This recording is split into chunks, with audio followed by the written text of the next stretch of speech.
Welcome to Grant's Rock Warehouse, and tonight Tom Curless joins me. We're going to talk guitars, gear, and music. Just kind of a general discussion, a little bit different from my channel. So please tune in, hang out, leave a comment, and let's get started. Talking bands that no one talks about. Grant's Rock Warehouse. Welcome to Grant's Rock Warehouse, and tonight we're kind of switching it up a bit. We're going to talk guitars, gear, things like that. Normally we're talking music on this channel, but tonight we're going to switch it up because, you know, I used to work in a guitar store all through the 80s. I can talk guitars, I can talk gear, but I'm probably a little out of touch with what's going on now. But I think a lot of what was going on then in the 80s probably still carries over, except there's a lot less metal guitars probably. I don't know. But anyway, I've got Tom Curless here, who we have seen on the Contrarians. Tom has his own channel. Tom, what's the name of your channel? So hopefully we can turn some people on. So please check out his channel, subscribe, like, you know how, give him some love. What's your channel, Tom, real quick? It's called Curless Mania. Okay. So check it out. The link will be down below, so please check it out. And on your channel, pretty much, what do you cover on your channel? Music reviews? Give us a little insight to that. Yeah, I do. I mean, I'm just just like we all are. I'm a music fanatic, always have been since I was, a little kid. And I just love to talk about albums that I love. And I love to talk about, career trajectories and ranking. I mean, I haven't done many rankings yet. I've been mostly doing album reviews that albums that really stick out to me, the albums that I love. Like I did a long time ago, I started the channel a while ago, but I just wasn't active on it. And now I finally have the time to get more active with it. And I had a little taste of it with the Contrarians, which is really fun, really enjoying that.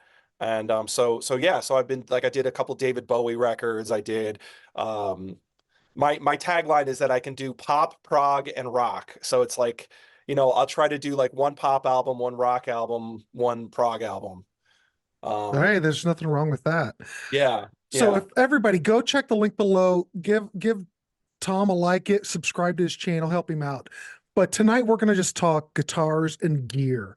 So Tom, that's the thing I noticed when we were on the Contrarians, which you've recently, how long have you been a Contrarian, for God's sake, on Patreon? A couple months, 3, 4, 5 months? Couple months. Yeah. All right. So welcome aboard. Tom's been on the channel. Check out Contrarians. He's been a great addition to our channel. Always, he knows his shit. Let's say that, ladies and gentlemen. But anyway, I always notice that Tom's always got a lot of guitar cases behind him, and he's got his band, Tom Curless and the 46%. That's correct. Oh man, I got it right. Got it. You got it. So he's been playing. He's also in another band, more of a pop band. What's the name of that band, Tom? That band is called Crossword Smiles. Okay, cool. So I thought it would be nice just to, let's do something different in the warehouse. Talk guitars, talk gear and stuff. So Tom, let me throw this out. It's like an interview. It's like I'm interviewing you. Well, really quick, before the question, go ahead. Before I forget to ask you, Crossword Smiles, do you know where that's from? It's... Because I know you're a fan of this band. Jellyfish? No. It's Crossword Smiles. It's a lyric on it from the Cars. I couldn't tell you which one now. Yeah. Anyway, it's a lyric from the Cars. I think it's Dangerous Type. He says something about your crossword. That sounds right. That might be right. Like that. Anyway. All right, cool. Just a tidbit. So anyway, continue. We love tidbits. So anyway, so I thought it'd be fun to have Tom come on the channel. We could talk a little gear, a little bit his background and everything. So Tom, tell me about when did you start picking up guitar? Give us some insight. All right. Well, I as a musician, I started as a drummer. So I used to put when I was growing up, I was John Bonham was my guy, and I loved Led Zeppelin when I was like 6, and 7 years old. I was like into like listening because I had older sisters and they had all the records, right? They had all the 70s albums, and Hot Rocks by the Stones, Led Zeppelin 4. What else? Steve Miller Band's Greatest Hits, Aerosmith, just you name it. It was like I heard it very young. I loved the drums. I always would be tapping on stuff, and I used to take wooden spoons and I would hit the furniture and I'd drive my mom crazy. And every Christmas I would put drum set on the top of my Christmas list. Mhm. And like, Santa Claus, man, come on, come through. I want, and he like big red lettering drum set, and it never I get came. it. And finally, I got some other cool stuff, but the drum set never came. And then finally one year I got a snare drum and I just beat the crap out of that thing. And then I finally, my dad, I think my parents were like, all right, you really want this, you're gonna have to earn it. So I had to get summer jobs, and I got enough money to get that gleaming pearl export in the window. Mhm. Um, and I bought a 5-piece kit, and oh my God, set up in the basement, just went nuts. And like, the rule was, if my dad got home at like 7, you have to stop at 7. So like, you can play until 7 o'clock. So God bless my mother, she had to put up with that, and she did. But anyway, I'm making this long story. So No, that's all right. I started on the drums, and I joined I joined a band in high school. It was a really hack around Yeah, band. how old were you though when you got your drums? I was probably 13, Okay. 12, 13, something like that. Because that's when I got my first guitar though. Oh, was it? Okay. When I was Okay. 13, yeah. Because you play guitar too, right? Guitar. Well, I wanted to become a bass player because I was a big Paul McCartney guy. Oh, Love okay. Paul McCartney, love the Beatles, and that was my whole inspiration. But Sure. when I started playing guitar, well, how I took guitar lessons, okay? Or let me get this is about you, but let me All set right. this up. Okay. Go ahead. When I was 13, my buddies and I was guitar crazy, though I didn't know what guitar one brand from another. Okay, but there was a Wings poster. The Wings poster that came in the greatest hits had Paul McCartney playing his Rickenbacker bass when they were recording London Town. Now, Oh, big Paul okay. McCartney guy, love Paul McCartney, and I wanted to be Paul McCartney for God's sakes. Sure. So there's a guitar store in Marion, Ohio called Eagle. There was called Eagle Guitar, and we were driving by the store with my dad, and I just naturally, as all interested in it. I must have been probably 12 or 13. Drove by, and they had a Azure Glow Rickenbacker 4001 in the window, and I saw it, and I went, "Oh my God, that's the same kind of bass that Paul McCartney has." So I made my dad stop, park in the parking lot across the street. I had to go up to the window and look at it. Yeah. Cool. It's a Rickenbacker, right? Right. I Yeah. think it was a 78. That's what Nice. year it was. But yeah, it was Azure Glow. Wish they'd bring that color back, but that's another topic. But yeah, that's where it really started. And then, I looked at it and I went back to the car, blah, blah, blah. I drove home, but I ended up with my other buddies. We rode our bikes up there. Oh, Then okay. we were hanging out there. Eventually I worked there. All Mhm. through the 80s, I worked there. So that's where it really started. And I started taking guitar lessons and all that. But it was that damn blue Rickenbacker bass in the window that And it drew was like, me. isn't it like glowing? Like, you see it, you're like, It's oh, glows. it's Any glowing. kids out there, any guys or women out there that are guitar players, you know what it's like when you're a kid. If that's Yeah. when you start, you see that or something draws you in and it just glows. So that's what Absolutely. happened to me. Definitely. It's same here, same here. And like you said, you see the Beatles were just so amazing and so awe-inspiring, and just when you saw, and Wings, like you said, I loved Wings too. It's funny, whenever Right. I see Paul McCartney, he's really light on Wings stuff, and I'm like, come on, where's the Wings songs, No, man? because the Wing stuff is great. Yeah. I love. Seriously, give it a little bit more love, Paul. But whatever, Paul Yeah. does No, what I'm Paul with does. you. I'm I with think you. a lot of those older fans still want to hear the Beatles stuff, but that's fine. But see, when I was a kid, though. I've told this story before because I heard "I Want to Hold Your Hand and She Loves You." The neighbors had the 45, Hmm. and I was 10.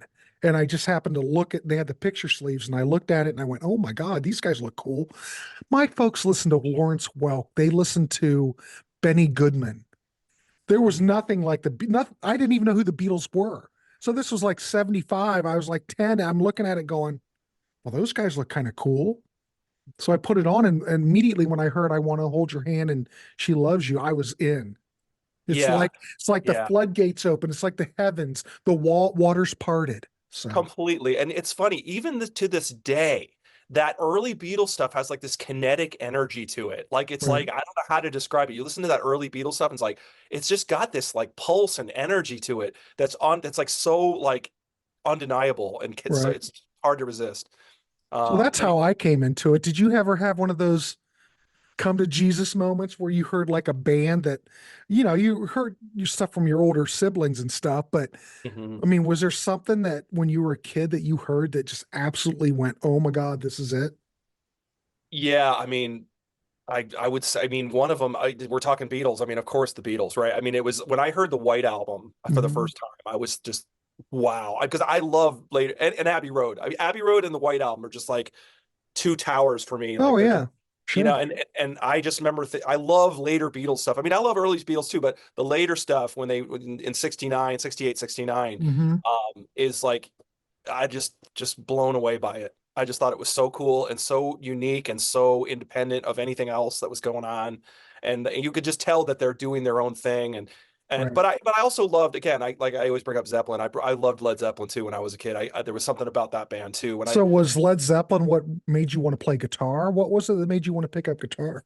Yes, when I heard, I remember, my again, going back to my older sister's boyfriend, who was a really music guy. He gave me a tape with Houses of the Holy on it, and I heard I'll never forget hearing um uh the song remains the same for the first time, and I was like, Mhm.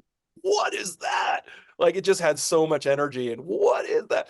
And so I would say that, and Genesis too, which I always have to, I can't be remiss. Genesis, Trick of the Tail was a big album for me back in the day too. Mhm. Well, And you're lucky you got to hear some of that stuff other than, well, yeah, I mean, I talk, Abacab too, but I talk about hearing the Beatles stuff, but then, that kind of got to turn me on. And then I kind of discovered FM rock radio and Foreigner and all that stuff. And I liked all that too. But, yeah, I feel yeah. lucky that really the gateway drug was I Want to Hold Your Hand and She Loves You. Oh, And I'd never heard anything like it when you I can't go put wrong. those on.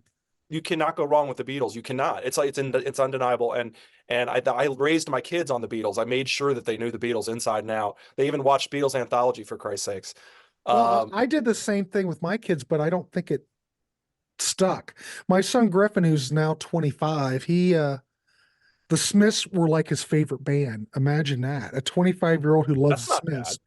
Yeah, but now he's like listening to rap and all that crap. And Oh, is he my okay? influence is he still likes the Smiths though. But Okay, that's good. There's nothing wrong with that. Smiths are good. I like my the Smiths. daughter, though, that was a whole I had no hope with her. She's just Forget gonna it. listen. No, no. Griffin, though, does appreciate, he likes the Strokes, thinks the Strokes are brilliant. He Hmm. likes the Killers. Okay. So there's hope. Okay. He knows the Good stuff in Beatles. there. If I Yeah. play in the Beatles, he knows who it is, or XTC or anything like that. So Right. there's But like hope.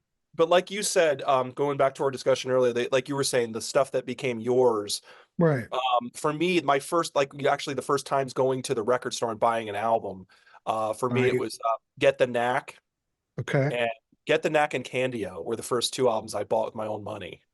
1979. You can't beat That's, that. yeah, 79, man. It was a great year for music. I It really remember riding around on my bike because, okay, we're talking 79, the Beatles are what I love, Mhm. Of course, the Beatles have been broken up for years, but, Right, I still right. love it. When I heard My Sharona, I thought it was like one of those moments where, holy mackerel, where some people may not think that, but when that came out in 79, we're talking disco, we're talking that whole era.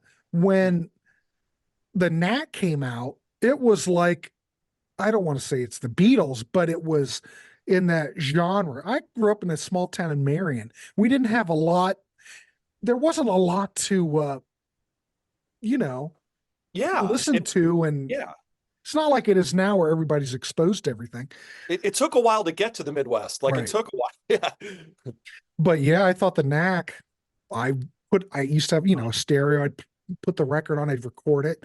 Then I'd have like a little Sanyo radio and I'd put it on. I'd ride my bike around, hold my tape player and ride my bike and listen to the knack. I swear to God I did. Yeah. Yo, it's funny you mentioned bike riding a couple times, and it's like, people, our kids don't get it. It's like, we remember, it's like we used to get Mhm. on bikes and go to drive to other towns that were like miles and miles away. Right. Like, Cause that was our car. yeah, I mean, it was like no problem. I just get on a bike with my friends and be like, "Oh, where are we going? Oh, let's go to Livingston." It's like, I was in New Jersey, and it's like Mhm. we'd ride our bikes to, like, four towns over. You're right. It's insane. Yeah, they never did. My kids never did that.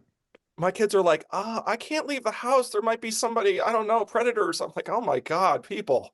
We rode all over. We were all over the place, man. Yeah, My mom was just like, get home by, long before dark or whatever. that's Uh, what I had. Just be home by 10 or whatever or whatever. You know, yeah. doing anything. I was just hanging out with my friends. We were riding our bikes and listening to music. Listen to music. Exactly. And then when we started playing, taking guitar lessons, we had a little band. And you probably did the same thing. Did you Same take thing. guitar lessons or were I you took a couple self-taught? lessons. Yeah. I took a couple lessons when I was like 15, 16, I think maybe 17, something like that. And Mhm. this guy was just didn't, he gave me a couple lessons. It was pretty helpful, but he was kind of a weird dude. And he was kind of mean. Like if you didn't do your, I mean, if you didn't do what he asked you to do, or if you were a little behind on your practicing or whatever, he would just start getting all like irritable and yelling at you and stuff. Yeah, I you was like, can't do that. yeah, don't do that, man. You're turning me off. Right. So Did was you have this, any good lessons or? oh, I took lessons for years because I just loved it. Okay, cool. It took me a long time to really catch on, though. I wasn't like gifted or anything. If you ever hear Robert Fripp talk about it, it's like he wasn't like gifted with it. He had to work at it to be good. Some Yeah. people, my son though, played viola. He could pick up guitar like that. Oh, okay. And I Okay. was like, I could never do that. Yeah, I'm no virtuoso, but I just like it. You know, Yeah. Yeah. I can Well, work on all of them and do anything there is, but and you could picture Robert Fripp sitting in his room for like 3 hours, just like you could. That's probably what he did. doing that discipline thing. Some people can pick it up. I wasn't blessed, but I kept trying. I didn't give up. So, but yeah, I took it for years just because I liked it. So, Yeah. and it was like $5 a half an hour. Yeah, My yeah, dad, dropped me off and I do it. And, it was great. yeah. Great No, part that's of my great. life.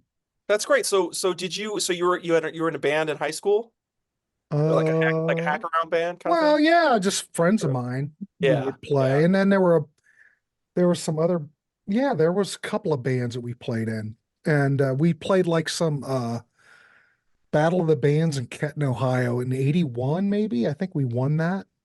Well, nice. Oh, that's cool. All right, Yeah. all But right. all through the 80s, I was playing out Nice, nice. different So did you bands. play? Yeah. Was it covers? Was it originals? What was it? It was all cover stuff. All cover stuff. Okay. First one band where we Just used to wanted to play play. out, like, yeah, but Yeah. this was a different band. I was like in three or four different bands, but the third version, we were always playing like, from the 83 to 89, we were always out playing bars. Oh, So nice. Okay. Okay. all So what through the 80s, that's what I did. Because when I was going to college, I would play on the weekends. I wasn't hanging out partying? You at were playing. OSU. I was out driving back to Marion or whatever. We had gigs Oh, and we nice. were playing Okay. all the time. Yeah. All right. So what was your favorite band of that period? I mean, was it one band? Was it two? Was it a couple bands at that time during those years, or was it one band? Well, during the 80s, I listened to a lot of Todd Rundgren, a lot of Utopia. There were a Right. lot of different bands though, but Well, I mean, like the bands that you were in. oh, What was well, your we were favorite? playing. Yeah, when you were playing. Oh, we were doing like CCR, like John Cougar Mellencamp, Bruce Yeah, Springsteen, the Animals, things like that. the Heartland Rock. A lot Yeah, of Heartland rock. yeah, yeah, But people dug it. The places yeah. we were playing, people love that stuff. So, Hey, we had this band in college that was called Oliver Syndrome, and they played a cover of "I Need a Lover That Won't Drive Me Crazy," and that song would take yeah, the house John down. Cougar. Would take the house down every time. Everyone We loved it. played that. Yeah. Yeah. Hmm. Oh, something the night. It's off that same record. What was that John Cougar song? Shit. Oh, ain't even done with the night. We played Ain't Even Done with the Night. Ain't People love even that. done with the night. Right. There, there, there, there, there, there. That's a We cool song. played that. It is a good song. And that's like on his first record or second record, one of the two. Yeah, it's on Nothing Matters and What If It Did, I think is the Yeah. name of the album. But people dug that. They also liked what was the name of that? Let me think about. God, I haven't thought about this in years. Pink Cadillac, Oh Bruce yeah, Springsteen, they like that Springsteen. too. Yeah, that's I was in a cover band in Hoboken, New Jersey called it's funny. I just saw a picture of it. It's so because I totally forgot the name of the band. It's called Groove Hmm. Station or something or Groove something, Groove Station. And it was cheesy. It was such a cheesy band, but I was just playing, like you said, it was just playing to play. It was a cover Mhm. band. And Oh, a million, you you know, know, like I said, Tom, it didn't matter what I was playing. I yeah, didn't care what we were playing. It's just that you're playing. I just you could were play playing out. country, whatever you want to play. I don't care. Yeah, because it was this guy. It was funny. I was just the drummer, right? So I just went along and I answered an ad or something, and I ended up with this guy, and it was this really eclectic mix of music. And we played. I'll never forget. We played at the time. Spin Doctors was huge. Mhm. The Two Princes. What I So you see. were playing drums in the early 90s? Yes. Wow. So that was always my instrument. I was playing guitar at the same time, but I was more confident on drums. So I would like, Do you still play drums?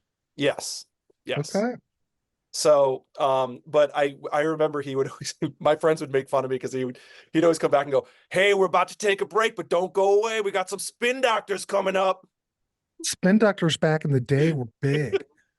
So now you go through the cheapy bins, CD cheapy bins, there's tons of spin doctors Cutouts. Yeah. outs. They sold so many CDs and records that they oversaturated the entire market.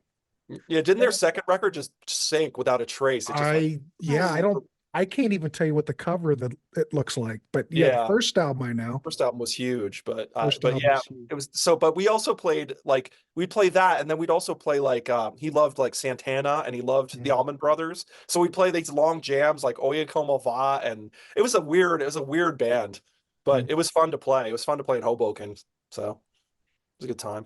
So you were playing. So when did you really concentrate on guitar? I really concentrated on guitar. I mean, I was playing guitar during this period, like in my bedroom, a lot. Hmm. And then I really didn't get serious about guitar until like after that band. That was like I moved to Chicago in early 90s. And then at the time it was crazy. There was a big scene going on in Chicago with like, Veruca Salt and Urge Urge Overkill, Overkill and Smashing Pumpkins Liz and Fair. this Was she exactly. It's was she in yes. Chicago then? I guess Yeah, she she was was. Chicago. Yeah. Yep. And yeah, it was all those bands were all happening at that time. And it was like this kind of crazy fun time to be in Chicago. And I got really inspired. And at that time, I was just bought an acoustic and I was playing the acoustic all the time in my room, just because Mhm. I was just, single. I was working. I didn't have, I was like, okay, I went out, I drank, I went out and stuff, but if I didn't go out, I'd be playing guitar, so that was when I really got my chops going. There you And go. then, I joined a band playing drum. I was still playing drums at that time with this band called Autoliner. That was a three-piece, and we played all over Chicago. We played Metro, we played Double Door, we played House of Blues, we played Wow. Shubas, we played everywhere. Um, and that So was really. so what year are we talking roughly, probably? This is now by this point, and I had been with a band in Chicago for a while. Then Autoliner was like late 90s or like Okay. 97, 98, something like that.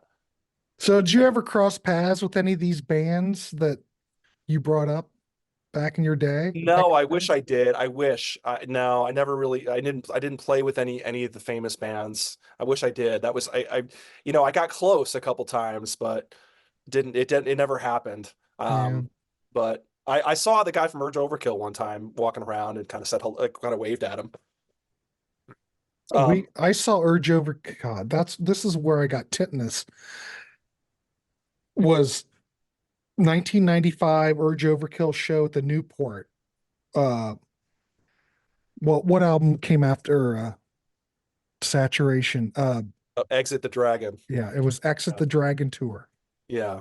They were so loud. Were they? Yeah. My left ears never recovered. They were that Wow. loud. Yeah. Somebody said that. Yeah, that's I believe it because they have that really crunchy guitar rock. They probably have There like was it was piercing. too And I much. was too young and stupid. I thought, well, I'll be all right. I can handle it. Yeah. Their No. amps The their amps were ringing on never stopped after that. their amps were on 10 and the PA was turned up loud, I'm sure. Yeah, it was nuts. Though I Yeah. love Urge, don't get me wrong. I absolutely love Urge Overkill. Oh yeah. I Love mean, them. Saturation, come on. And Exit the Dragon. I think they're both Yeah. hand in hand. Um, They could have but been a much bigger band if they had kept it together. I think they could have gotten a bigger, but maybe not. I don't know. I don't know. But I Who think knows? it's still great. But that's cool that you were in Chicago and that Mhm. where are you at now? I don't know. I'm in Michigan now. Michigan. Okay. Yeah, I'm in Detroit, the north of Detroit. Okay. Okay. I knew that. I Yep. knew that. So But to be in Chicago during that era though.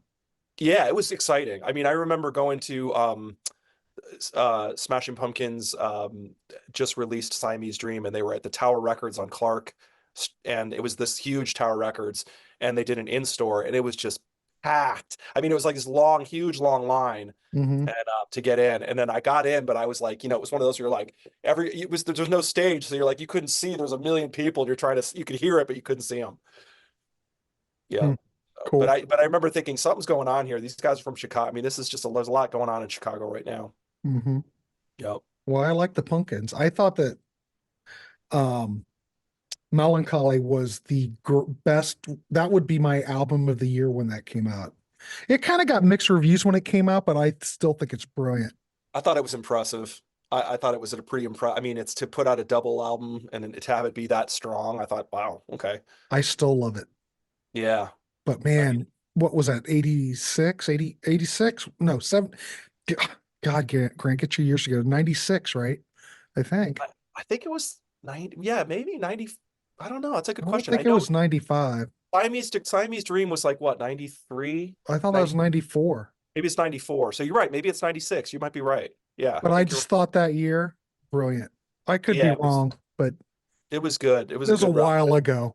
It's all So think about that album. It's so all over the place. It's like these yeah, guys, but it you know, works.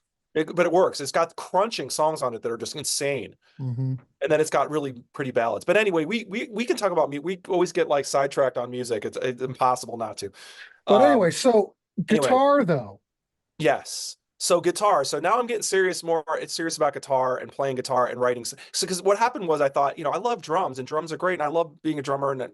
and Dave Grohl. You At and the time, Dave Grohl, both of I you, sure. yeah, I was really into Dave Grohl at the time too. I mean, I remember watching Nirvana and I was like, God, that guy's an amazing drummer. Hmm. And like look at the force that guy hits with, and he's just unbelievable. He's got such and he can swing too. He's not just like hitting hard, he can swing. And then I heard that then when the Foo Fighters came out, I was like, whoa, like he can also write and sing too. And I also loved Phil Collins, who did the same thing, Hmm. started writing songs. So I just thought, drumming is great, but it's kind of like you're kind of dependent on other people all the time. And it's great, but you always have to have other people to make music. And I just thought, you know what? And I had a couple band experiences by this point where I was like, I'm getting tired of this politics and the crap that goes on in bands. And we talk about this all the time on our channels. But so I thought, well, I'm going to write my own songs and I want to do that. So I thought, well, I got to get better at guitar and play more guitar and start writing songs. So Hmm. that's what I started doing in Chicago. I started writing songs. I mean, and these were the first songs that I started writing, and some of them were horrible, but it takes a while to get good. So, and then I really got serious about guitar and switched. I still played drums, but I was playing more guitar than drums at that point. Hmm. And then I really got into guitar, like really big time. So, but do you still have the acoustic or did you get an electric? When did you go like electric? I went electric. I bought my first, well, I can show you. Hold on a minute. If I can, where is it? If I can find it. Hold on. I know you've got like a lot of cases there. And things are falling over. Hold on. Ladies and gentlemen, this is the point of the show where everything, all hell breaks loose. That's right. This is where So, I want to show props. I want to show what I'm talking about. So, no, that's not the right guitar. I got to get the right one. I bought a Telecaster thin line in Chicago. And so if you bought that, that must have been an original thin line then. yes, Humbuckers or single coil? single coil. So was like a 68, was like a 69 or 70 or something? Something like that. Yeah. If I can find it, I keep There's getting one guitar that I had in high school though. It was a six, because this is back in the day where you could buy stuff and it didn't cost an arm and a leg. exactly. I had a 68 Telecast. I had one of those. I had a 68 Telecaster blonde with a factory Bigsby on it.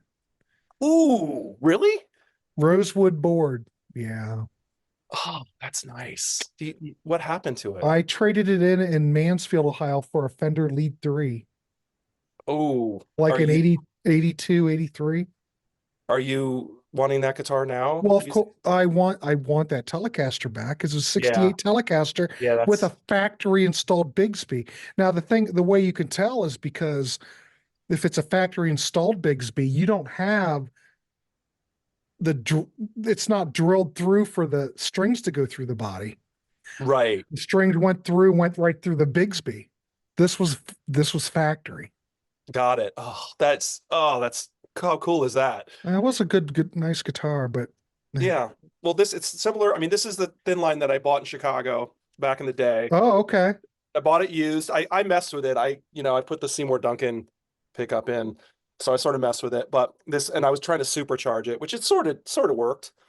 Um, but this guitar just like once I started playing this guitar, I bought an amp and had this guitar. This thing that barely left my hands for like 2 years.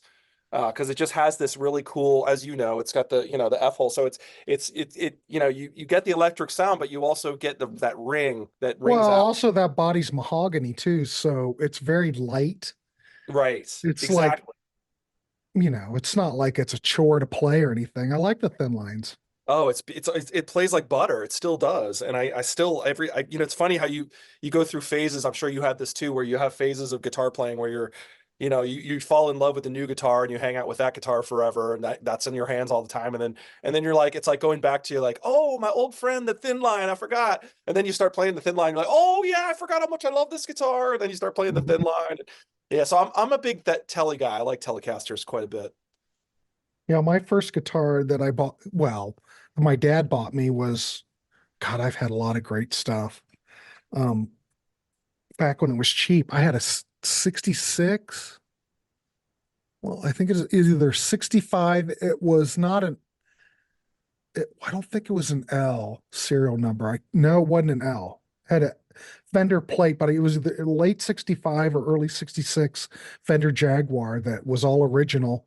Back in the days in the 80s, then no one cared about Jaguars. Right, Jaguars weren't a thing. It No, wasn't I a think I got it for $100.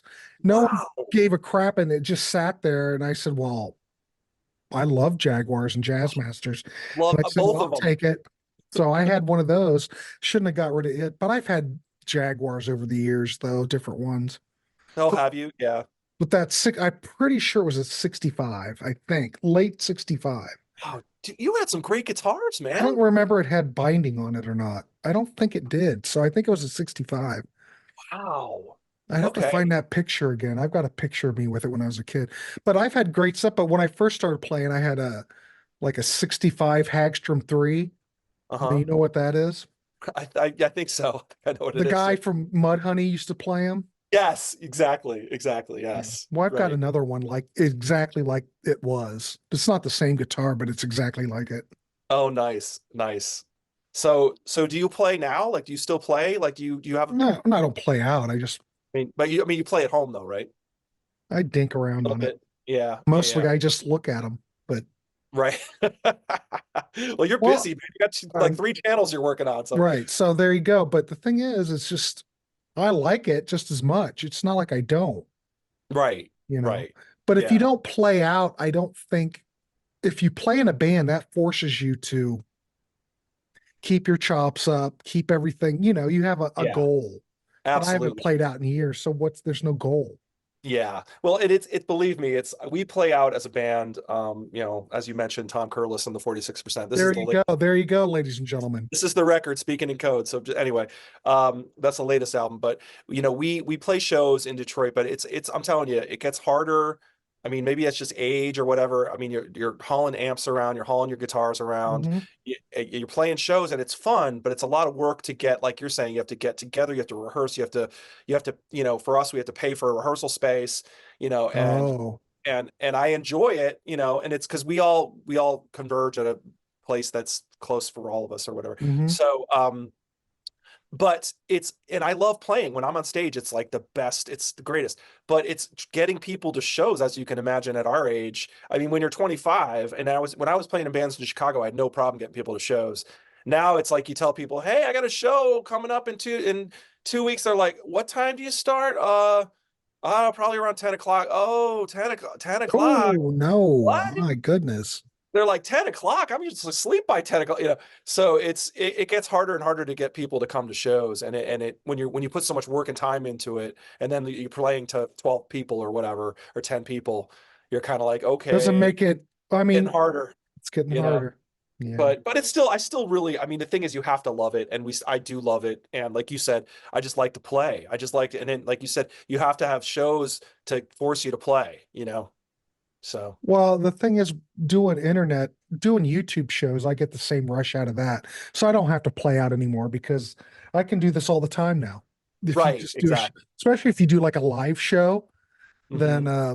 I get the same kind of rush playing out Yeah, in a band. absolutely. Mhm. Absolutely. Like, I mean, it's you're really good at that. I mean, this is your I mean, you're very good at it. So it's Yeah. like, and you're getting, you know, you just, like you said, the fact that you get a rush from it, it's a good, means it's a passion for you, which is awesome. Well, when I go and see a Tranquility and barely makes sense, it's because I get all worked up. So I don't know. I get a rush out of it. So I Oh, like it. I do too. I know what you mean. It's like, you know, talking about your favorite music, it's a passion, and Mhm. it's something that you, when you're sharing it with someone, you get excited. It's like, oh yeah, you like that album too? That's awesome. Like, you get all excited about it. I do too. So Tom, is there any bit I totally get. So Tom, is there any been in your travels? Have you ever had any cool guitars, things you wish you hadn't gotten rid of, or do you get them and just keep them, or what's your I philosophy on that? Yeah, I haven't really sold. I've been lucky that I haven't sold anything. I haven't had, I mean, I sold one Stratocaster that was nothing special. I mean, it wasn't like this old Strat or something. It was a, you know, and I'm not a huge Strat person. Strat's like a different animal. Because I love Telecasters, and Mhm. the Stratocaster is just a different thing. And I don't, I like the tone of it, but I'm not a big Strat guy. So Yeah, that's the I'm only much thing. more of a jazz master person as far as tonality goes, because you Mhm. combine and I'm talking real jazz master pickups. I'm not talking about the crap that they put in the Japanese guitars or Right, right. the Mexican ones. I don't know what they're putting there, but if you get real jazz master pickups and you put it in the middle position, Hmm. there's just something about that tone. Oh, absolutely. And I agree with you. And I remember seeing, you know, what sold me on I mean, I've always loved Jaguars. I mean, they look, I just not only know they sound great, they look great too. Right. But I remember seeing Johnny Marr play at the in Detroit, and he was playing his Jag, and I was like, oh, that thing sounds so good. Like, it just, and he's a great player, so he just made Well, it sound yeah. thing, you know. So it was It's cool. like those videos you see Johnny Marr playing his Rickenbacker, and I'm sitting there, yep, that's the damn sound of the Smiths right there. Completely. I totally know what you're talking about. He's got those videos where he just goes, "Oh, let me show you something." He just like picks up a guitar, and then all of a sudden it's like, you know, this charming man or whatever. He's like, ding, ding, ding, ding, ding. And you're like, "Oh my God, there it is. That's the There's the sound." sound So, right yeah, there. Absolutely completely. brilliant. My son and I've seen Johnny Marr solo like 2 times. Yeah, Just it's always he was good. He was good. it was just wonderful. I mean, he's not really playing any solos, but man, what a great player though. But he does these really cool, like melodic, as you know, melodically. Right, You know, he'll just all of a sudden he'll just go, and you're like, "Oh yeah, oh yeah, I'm in." right. It's so cool. So Tom, what are you playing now? What is your main guitar now? What are you playing? Uh, well, my main guitar right now, Anything new? Anything you want to yeah, this is share? new. Well, you just said something about what, Mexican jazz master. Um that's what this is, made in Mexico. Oh, well, there you go. See, This is my great minds latest. think alike. I've been playing this a lot, the Jazz Master. This is like the Ventura series, I think. The It's got Yeah, is this it it's box. the first Ventura series, not the second, right? Yeah, exactly. The soap. And I played this at Chicago Music Exchange, and I kind of fell in love with it. I plugged it into an amp and I started playing it, and I was like, oh, and like you said, the sound of it, the feel of it, I liked it a lot. So this has been my favorite lately. This has been playing a lot You of know like, what I find odd though with those Venturas or any of the ones that Fender puts out? Now, back in the day, and this is just a stupid critique, mhm. is that they're always putting these tortoiseshell pick guards on these guitars. Now, back in the day, that guitar there would have had a white pick guard or a mint green pick guard, depending on what That's true. era. That's And true. I don't Yeah. know why Fender keeps putting, I mean, it's fine, but Hmm. my monkey brain, I keep going, well, Leo Fender wouldn't have done that. He would have had a white pick guard. Why are you putting tortoiseshell on there? It's that's a good point. I never thought of that. That's a good point. But Leo Fender would never put tortoiseshell on a what is that? That's not seafoam green. That's surf green. surf green, yeah, Never exactly. put that on a surf green guitar. No, no, I don't know not what it is. It's weird. not at all. But yeah, no, I that's been the guitar I've been playing a lot lately. That's been, but I enjoy it. It sounds good. It feels good. I mean, I'm like, I look at guitars as a tool. I mean, I like having, See, and I it's fun, look at them more of, see, I don't look at them as a tool. right? Because, ever since the whole Paul McCartney thing and the whole, I look at them as just like pieces of art that should be, yeah, you can play them, but Hmm. I almost just rather just stare at it as a piece of art. Oh no, That's where I am now. It's just I'm weird. I'm with you though. They are like pieces of art, and it's funny because you can. I also like to, any guitar player, it has some version of tone chasing, right, where you're chasing some different tones, Hmm. and like you said, the jazz master has a tone, the Fender, the Telecaster's got a different vibe, everything's got its own. The Jag has a little different, a little more of a bite to it. I love playing leads with Jaguars, like you play, like I said, those Johnny Marr leads. Hmm. It just sounds so good through a Fender amp, and you just go, oh my God, there it is. It just has that sound. So are Uh, you a humbucker guy or just a single coil guy? Do you have anything no, with I humbuckers like on it? single coil. I'm a single coil Yeah, guy. I do too. I've I got, like the brightness. Yeah, yeah, I know what you mean. I can get over the hum and all that yeah. because they do have personality. See, I always thought, I mean, there's nothing against like humbuckers and Les Pauls and stuff. They have a purpose.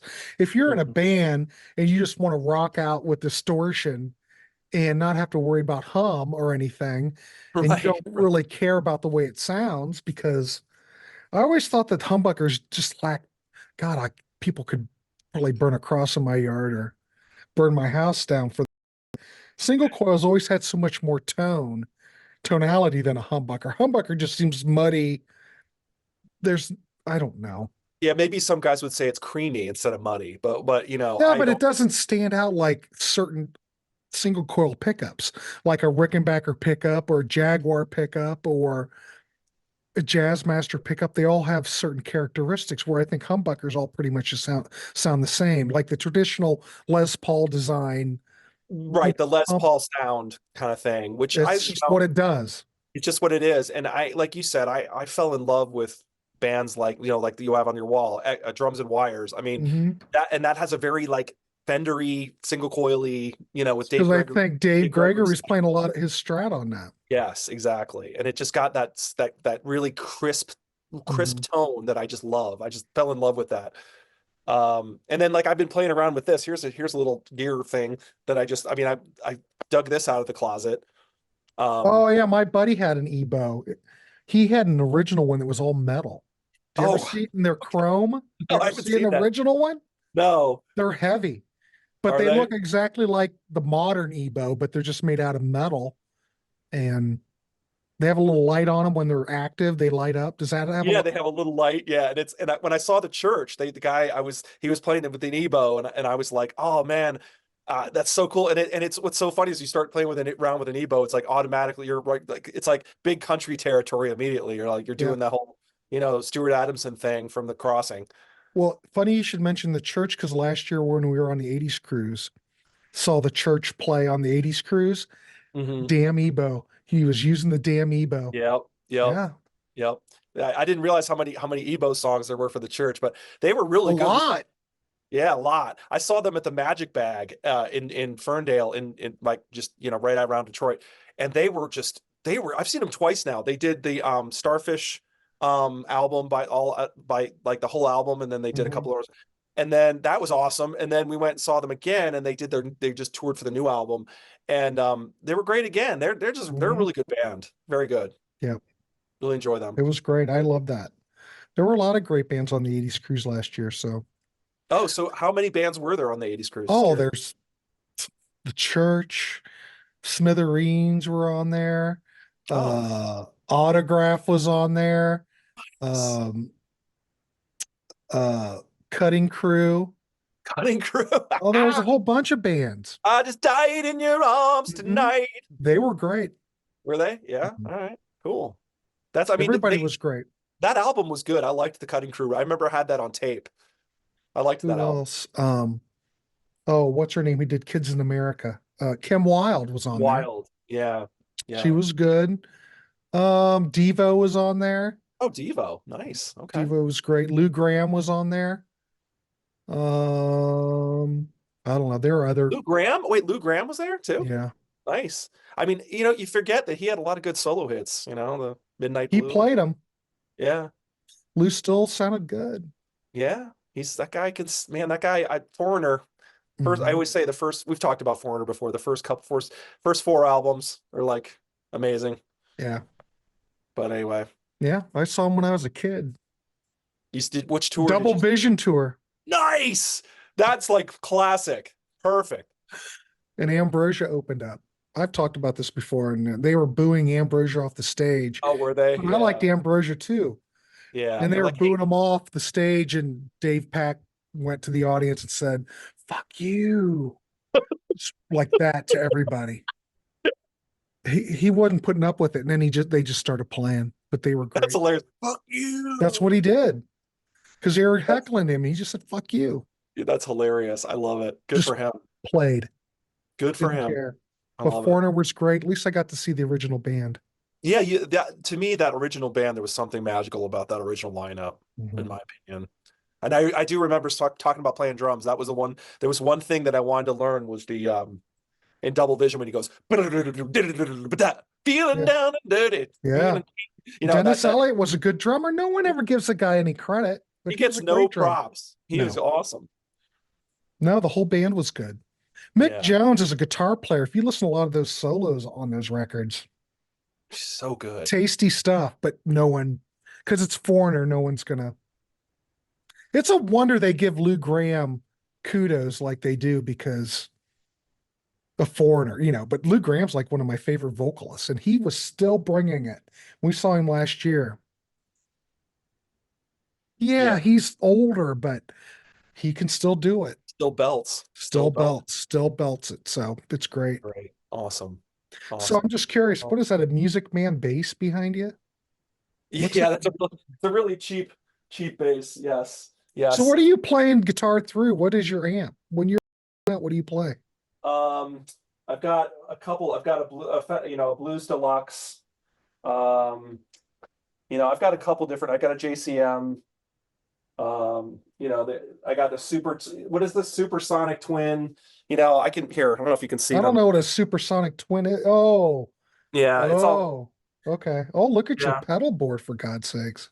Yeah, well, this is a toy too. This You've got a lot more stuff than I do. Roland guitar synth, and that's like you play with that for like days. So it probably depends upon the gig or what amp you take. Yeah, I mean, yeah, absolutely. I usually use I usually take the Blues Deluxe. And sometimes that can bite a little much. Like sometimes I need to like mess with it so it doesn't get sometimes it can kind of get like. I used to have a Blues Junior. Oh, nice. Tweed, I think, was it Tweed? No, it wasn't a Tweed, it was a black one. Was it? No, it wasn't it was a brown one. It looked like an early 60s Fender amp. Oh, nice. The blonde colored. Yeah. I think it was more brown. I had one of those, but it was US made. It's before they shifted everything to Mexico. Right. And I'm not saying that's good or bad. I'm not, but it was a US made Blues Junior, like the second series of them. Nice. But I mean, definitely American made is where it's at. I mean, I think it's okay. It's not like it's gonna be like horrible, but it's definitely an upgrade when it's American made. There's no question. And I don't think any of the Fender amps now are American made, are they? Maybe. I don't know. Are they? Good question. I don't know. I think a lot of it's. I mean, all stuff I've got's old, pretty much. I got a '66 Vox Viscount. That's what I don't have. I need a Vox. I really want a Vox AC30, obviously. Well, I used to have a 1985. It was the 25th anniversary when I worked at the guitar store. We were a Vox dealer. Unbelievable that because we were only a Vox dealer because I wanted one. Me and the guy that played in the band wanted AC30s, so we were able to buy two AC30s from the dealer. We became a Vox dealer. I think they were distributed through, we're talking 85. No one cared about Vox in 85. Right. This Right. is before Marshall bought them. This was just Vox, just Yeah. Vox, It wasn't a big deal. It wasn't a wasn't a big, big deal. No one played it, but they had a 25th anniversary model that we both bought. Now, if you look at Tom Petty on what's the live album? Back to the Plantation. yeah. Hmm. You'll see Tom Petty's playing through an AC30. It's got the little plaque on it. He's got one of those 25th anniversary ones too. Oh, But nice. if you look at the Vox in the front, it's going to be down to the, well, above the grill cloth to the corner right. But if you could see it, it would say Jubilee Edition 25th anniversary. But I don't have that anymore either, like an idiot. But it had a circuit board in there and it had more modern switches for the on and off. But it was still sound like an AC30. Had Thane speakers in it. But anyway, we were able to get them. And I think that was in 85. And that was way before they started. That's way before, Marshall or Korg or whoever owns Marshall now. I don't know. Marshall Right. just got sold to somebody. I guess it would be Korg. I don't know.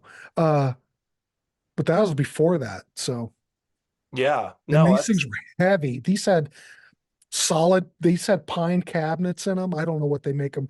Like the reissue, I've got like a Valvetronic. I mean, right. Right. Exactly. but Yeah. those Yeah. are great too. But that's a Marshall. I got two. I got a 50 watt and a 30 watt, and they were cheap. One was my son's, but I was going to unload them. But to sell them like on Facebook Marketplace, or you can't get anything out of them. Yeah. I said Yeah. just keep it because Yeah. they're You might. great amps. Those Valvetronic Voxes are Are great. they? Yeah. Oh my All right. God, yeah. All right. And Cool. I think the ones we have are like the 2.9 editions. I'm sure they've improved them, but man, they sound great. Yeah. I mean, it's funny when you play through an AC30.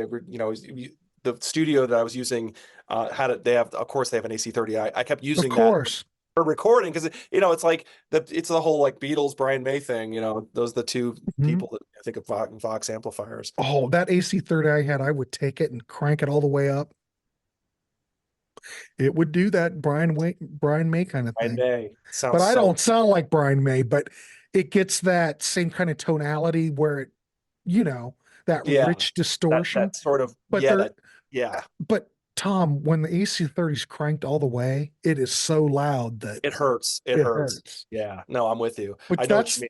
but they're what are they class B amps or something? So you have to really crank them up to do Yeah. that. So And the Brian May thing is like, I'm sure there's a pedal or something, but his thing is his guitar too, right? It's the whole, he mhm. made it himself from the fireplace or whatever. Yeah, it's got those Burns pickups. It's It's probably got the pickups that yeah. they're Burns, which you wouldn't Wow. think. And you would have thought that being Brian May is Brian May, you thought that people would be using those Burns pickups more than they do, but no one ever uses Burns pickups. No, no, but It's just but man, weird.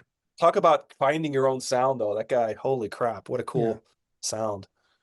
But he Um, was always a big fan of the AC30. And I yeah. get it. Oh God, yeah, I But totally he's get. using AC30s like no one ever used them before. Beatles Yeah, never used right. them like that. You know, No, no, Yardbirds never used them like that. It's just funny. no, no, not at all. But No, he had his own thing, man. Brian May. but even in the 85 AC30s, they still had the same layout. They hadn't Hmm. modified anything. Hmm. The AC30 has a distinct sound. It doesn't sound like a Fender amp or anything. It really has a unique sound. Now these Valvetronics have an AC30 sound on them. You can dial Oh, it in. okay. You can just dial It's it. Yeah. pretty damn close. The Fender sounds on these, since it's you can dial it. I can't remember what it's called, like a F212 or an F112, whatever. Hmm. It really sounds like a Fender amp. I like Nice. these modeling. I didn't know I would like modeling amps, but I kind of dig these Voxes. They're great. Yeah, isn't it funny how like you have a pre that's a lot it happens a lot with gear where you'll have like a preconceived notion of I'm not gonna move, I'm not gonna do that. And then you try it and Right. you're like, oh, this is kind of cool. Yeah, the modeling amps are fun. You know? But these are the only ones I have no urge to get anything else. If I want to feel like I'm running through a Fender amp, I can do that. If I want to run through an AC30, or if you want to run it through like a high watt or a Marshall, Mm-hmm. you could run it in the Marshall setting and it sounds kind of like AC/DC. So it's got that. Yeah. It's amazing. I can only imagine what new modeling amps sound like because I'm sure they're better. Mm-hmm. I can't imagine it being any better than this. And you're meant. I mean, we were talking a little bit about like you can. I mean, and of course, I mess with pedals all the time, and Right. pedals are fun, and it's like a hole that you fall down. Like, oh, I want to quickly get the Andy Summers sound. Like, how do I do that? And it's like, oh, put a Telecaster through some compression pedal, and it's funny. There's like Through a flanger or a chorus or flanger. Yeah, something. there's a. See if I hold on a minute, 1 second. I'll show you. Yep. Hold on.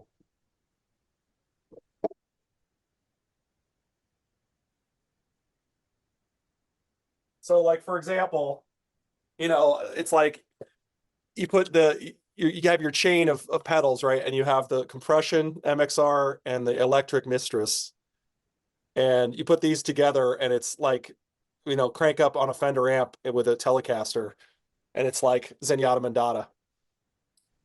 All So right, show me that again. yeah, it's the What is compression it? MXR, like a compression pedal, which this thing is Dynacomp.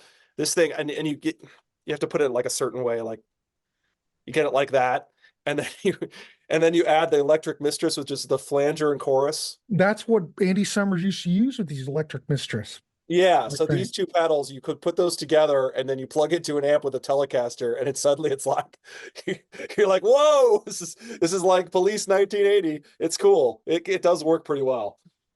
Kind of Wow. cool. There you go, ladies and gentlemen. We're giving out tips I'm giving out today. secrets, man, trade secrets. We are. That's Um, pretty cool. yeah, but so the pedal thing is a whole nother world you can fall into. So I just Well, there you go, ladies and gentlemen. We covered various topics tonight. I thought we were just going to talk gear, but we got to know a lot about Tom. Please check out Tom's channel. Leave a like. Please subscribe. Check it out.